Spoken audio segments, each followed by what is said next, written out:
Welcome, fellow dreamers, and welcome back to our channel, Healing Spectrum Intuition. Today we're going to be doing something a little bit different, as I would like to take the time to talk about a real piece of lost media from my childhood. Well, I'm not sure if books count as lost media, but maybe they do. So, there was this book that my mom picked up from the Goodwill store with a bunch of other books. They were all paperbacks. Majority of them were Goosebumps, but I was into horror even back then as a kid. One of these books was a little strange. It didn't have a title, and the cover was just a hand coming out of a grave that said "Oops" on it. I did my best sketch from memory of the cover, and here it is. I'm gonna try to recount everything I can remember about the book. Plot-wise, the characters, all of that. And hopefully, somebody out there will be able to find it, or at the very least, you'll have fun looking for it. But the book, I suspect it was written by R.L.Stine, because I remember the back page, the very last page, having Goosebumps and some of his other series advertised all in the back. But, you know, as I said, I can't find the book today. So, basically the book details these three kids going on vacation with their parents. And their parents are divorced, but they decided to, like, get together, you know, to all be together and spend family time with their kids just for vacation. I remember, specifically in the first chapter, one kid noticed how the stepmom had dishwater blonde hair, which I found kind of funny. And, another kid noted that, the mother was massaging her temples because she got one of those headaches in the side of her head. I remember thinking that was painful. But they all rented this big house. It was like a 2-story house. And the parents went somewhere, I don't know where. But they called a babysitter for that night, and the babysitter was this old woman. The old woman's name was either Aradine or Adrian Beljar. I can't remember which one. Oh, and the kids. I remember the girl was named Muffy. How can you forget that? I don't remember there was a nerdy boy that was one of the brothers. I don't remember his name. I remember he wore glasses. I think his name was Roger, but I'm not 100% sure. I remember he was, like, really into taxidermy. He would taxidermy roadkill and stuff.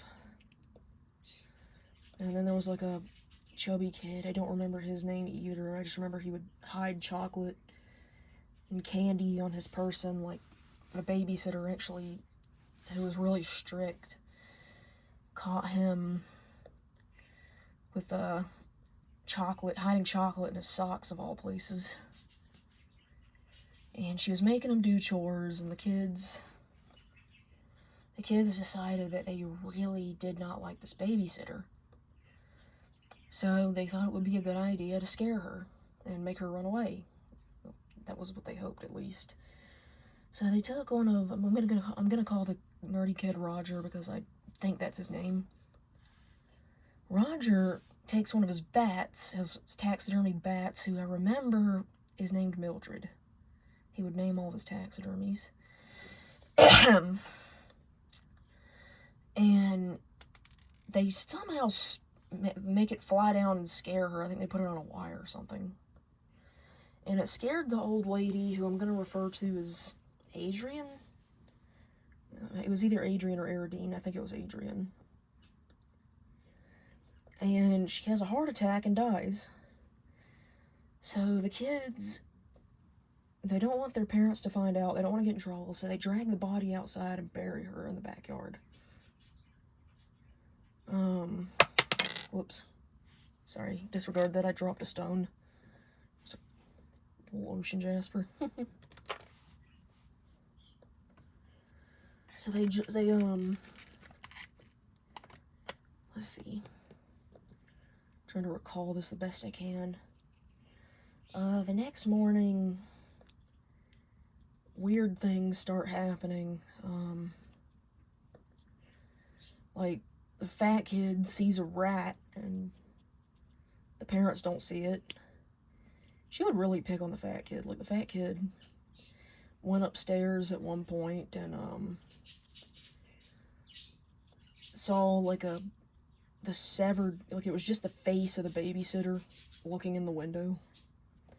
And I remember that scene just particularly frightened me as a child.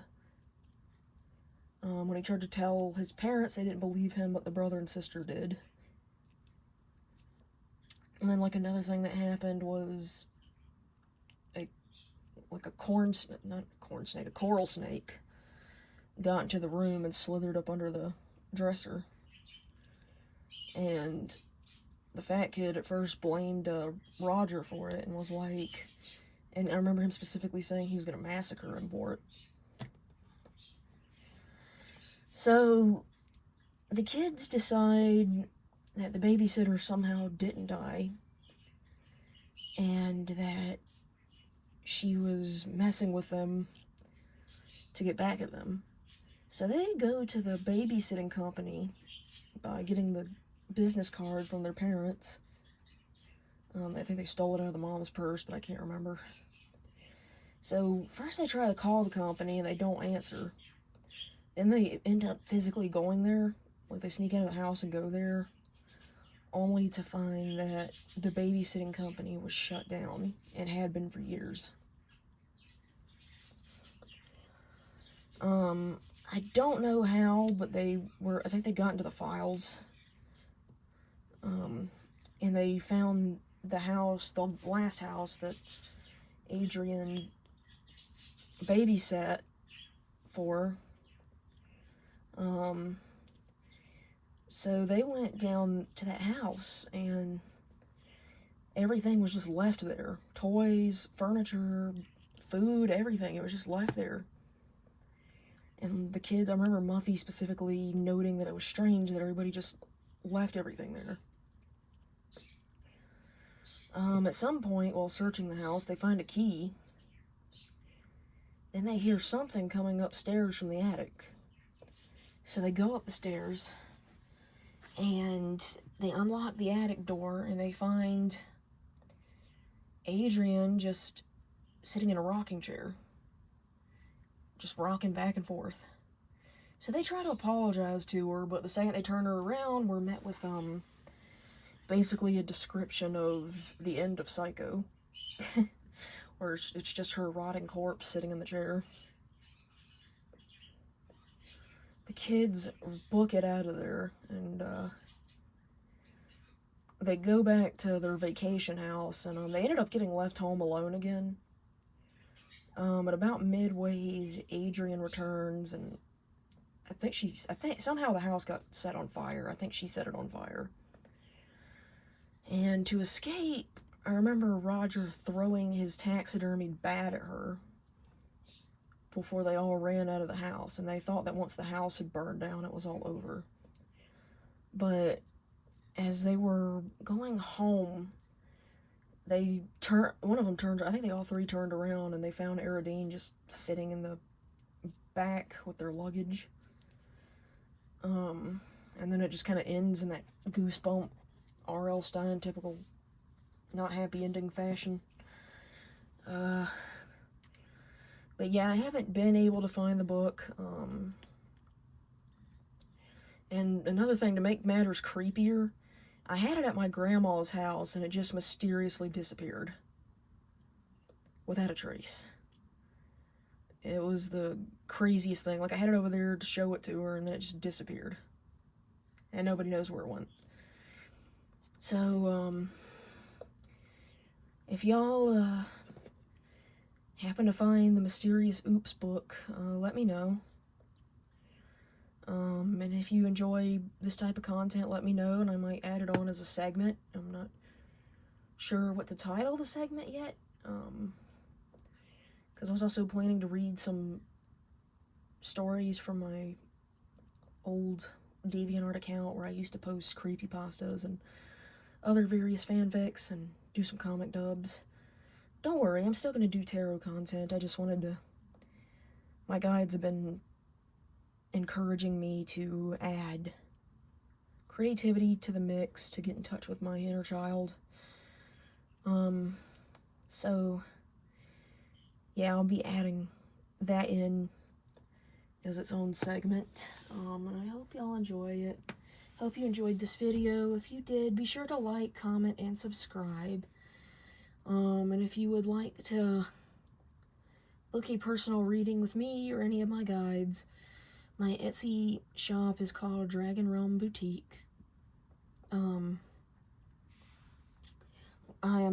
also created some listings for handmade crystal pendants, good luck charms, or one good luck charm. I have a good luck charm, a good luck necklace on there, a talisman, and I've also got, you know, an oracle deck I'm trying to sell with some other crystals thrown in for free that I don't particularly want.